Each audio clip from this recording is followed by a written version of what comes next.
Officials from the National Oceanic and Atmospheric Administration issued the federal government's forecast for the 2026 Atlantic hurricane season. And moments ago, the organization revealed this year's hurricane activity in the Atlantic will be below average.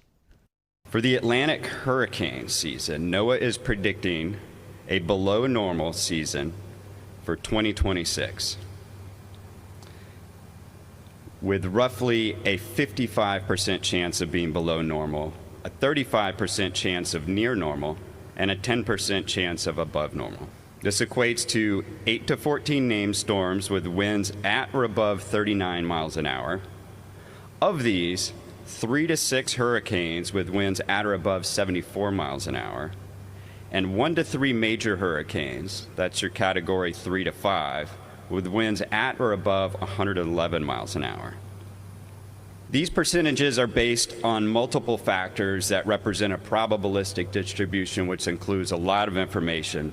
But even though we're expecting a below average season in the Atlantic, it's very important to understand that it only takes one. We have had category 5s make landfall in the past during below average seasons.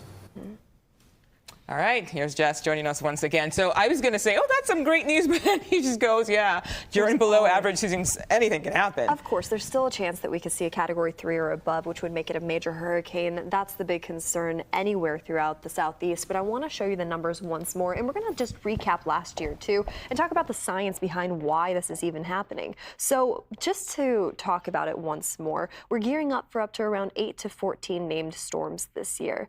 3 to 4 of those being a category 1 to 3, about 1 to 3 being a category 3 or above, making it a major hurricane. Now you compare that to Colorado State's information as well. And mind you, this is an El Nino year that we're talking about. They're pretty much hand in hand on par. I mean, we're talking about 8 to 14 from the National Hurricane Center. CSU is averaging about 13 when it comes to named storms for this hurricane season in 2026. So let's talk a little bit more about it. Right now, we have El Nino season coming upon us, and that influence on hurricane season, when we're talking about wind shear, it basically is showing us, the science behind this is showing that we'll see fewer hurricanes throughout the Atlantic basin, but there's a chance that we could see more hurricane activity out in the Pacific. Those usually track just off the coast of Baja, making their way out into the ocean, not impacting much, but of course Hawaii could always be impacted by those too. So that's what we're monitoring closely. You take a look at last year's season, 2025, there were 13 tropical systems, mostly offshore, not a lot of them impacted